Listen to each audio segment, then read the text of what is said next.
Good morning students, Hindi कक्षा में आपका स्वागत है। आज हम उपेंद्र नाथ अस्क की रचित सूखी डाली नामक पाठ को पढ़ेंगे। ठीक है, हम केंद्रीय भाव पढ़ते हैं। पारिवारिक पृष्ठभूमि पर लिखे गए इस एकांकी में एकांकीकार ने पारिवारिक अंतर्गर्द को प्रभावित अभिव्यक्ति दी है। इस एकांकी में वट वृक्ष को परिवार के अभिभावक का प्रतीक बनाकर प्रस्तुत किया गया है। एकांकी में इस तथ्य को बड़े प्रभावी ढंग से निरूपित किया गया है कि जिस प्रकार वट वृक्ष की छाया स्थायी, शीतल और सुखद होती है, उसी प्रकार संयुक्त परिवार में परिवार के मुखिया का संरक्षण सुख और शांति बनाए रखता है। पात्र परिचय हम देखते हैं। पात्र में कौन कौन है?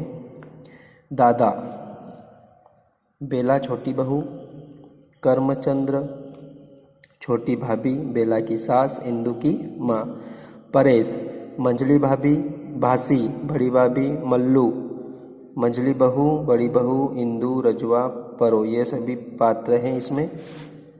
पहला दृश्य हम पढ़ते हैं। मानव प्रगति के इस युग में जब व्यक्तिगत स्वतंत्रता को अराजकता की हद तक महत्व दिया जाता है और तानाशाह को सभ्य समाज में अत्यंत निंदनीय माना जाता है, दादा मूलराज अपने समस्त कुटुंब को एक यूनिट बनाए रखने, उस पर पूर्ण रूप से अपना प्रभुत्व जमाए उस महान वट की भांति अटल खड़े हैं, जिसकी लंबी लंबी डालियां उनके आंगन में एक बड़े छाते की भांति धरती को आच्छादित किए हुए हैं। अगणित घोंसलों को अपने पत्तों में छिपाए वर्षों से तूफानों और आंधियों का सामना किए जा रही है। वर्षों इस वट की संगति में रहने के कारण दादा वट ही की भांति महान दिखाई देते हैं। आयु के 72 वसंत सर्दियाँ देख लेने पर भी उनका शरीर अभी तक नहीं झुका है। मतलब कितने वर्ष की आयु होगी उनकी? 72 वर्ष। उनकी सफ़ेद दाढ़ी वट की लंबी लंबी दाढ़ियों की भांति उनकी नाभि को छूती हुई मानो धरती को छूने का प्रण किए हुए हैं।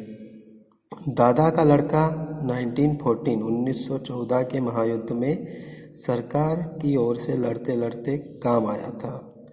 इसके बदले में सरकार ने दादा को एक मुरब्बा जमीन दी, मतलब उनको जमीन दी। किंतु दादा सरकार की इस कृपा ही पर संतुष्ट नहीं रहे। अपने साहस, परिश्रम, निष्ठा, दूरदर्शिता और रसूख से उन्होंने एक के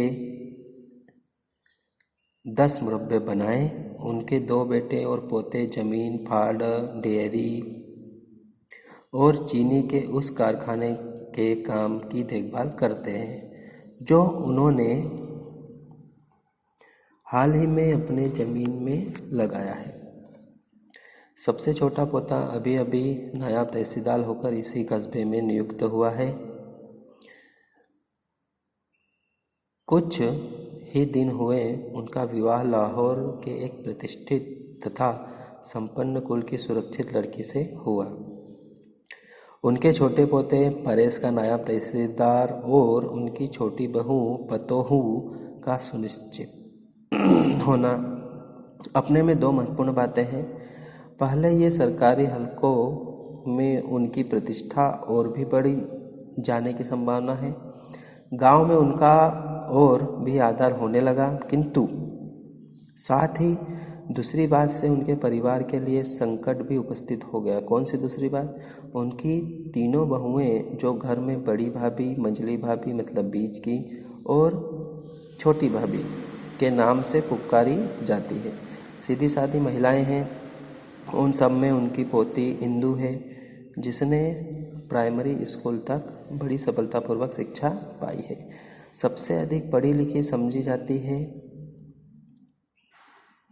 घर में उसकी चलती भी खूब है और दादा अपनी इस पोती से प्यार भी बहुत करते हैं। किंतु इस ग्रेजुएट छोटी पतोहू के आने से जो घर में छोटी बहू के नाम से पुकारी जाती है, कुटुंब के इस तालाब में इस प्रकार लहरें सी उठने लगी, जैसे स्थिर पानी में बड़ी सी ईंट गिरने से पैदा हो जाती है। ठीक है। पर्दा इमारत के बरामदे में खुलता है। वास्तव में यह बरामदा घर की स्त्रियां का रातेऊ सम्मिलित स्थल है। दिन भर इसमें कोलाहल मचा रहता है, शोर शराबा मचा रहता है। कभी घर की स्त्रियां यहाँ धूप लेती है, कभी चरखे काटती है, कभी गप्पे लड़ाती है और कभी लड़ती झगड़ती है, और कुछ न हो तो स्नानागार में पड़े कपड़े ही धोया करती है। यह स्नानागार मतलब जहाँ पे स्नान करते नहाते हैं। स्नानागार बाहर के अहाते में है। दाई दीवार के कोने में जो दरवाज़ा है उसके साथ ही बाहर को रसोई आदि से निपट कर दोपहर के बाद घर की 2-4 स्त्रियां प्रायः रोज वहाँ कपड़े धोया करती है और निरंतर धप धप की ध्वनि इस बरामदे में गूंज करती है। सामने दीवार के बाएं कोने में एक छोटी सी गैलरी है, जिसमें दोनों ओर आमने सामने पहले मंझली बहू और बड़ी बहू के कमरे हैं, जिनकी खिड़कियां बरामदे में खुलती है। फिर मंझली भाभी और बड़ी भाभी के छोटी भाभी का कमरा है, जो इंदु की माँ और छोटी बहू बेला की सास है। दाई ओर है। छोटी बहू का कमरा ऊपर की छत पर है और बाईं दीवार में सीढ़ियाँ बनी हुई है जो ऊपर को जाती है। सामने की दीवार के साथ गैलरी के इधर को 2 तख्ते पीछे हैं। 1-2 चारपाई दीवार के साथ खड़ी है। चारपाई मतलब खटिया जिसको हम बोलते हैं। एक पुराने फैशन की बड़ी आराम कुर्सी भी सामने की दीवार से लगी हुई है। दोपहर होने में अभी काफ़ी देर है, अतः बरामदे में अपेक्षाकृत निस्तब्धता है।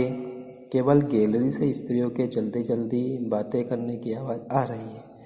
पर्दा उठाने के कुछ क्षण पश्चात इंदु तेज तेज गैलरी से निकलती है और बिफरी हुई सी दाई तरफ के तख्त पर बैठ जाती है। उसके पीछे पीछे बड़ी बहू शांत स्वभाव से चलती हुई आती है। इंदु की भ्रुकुटी चढ़ी है और बड़ी बहू शांत और गंभीर है। ठीक है स्टूडेंट, इसको हम कल पढ़ेंगे। धन्यवाद।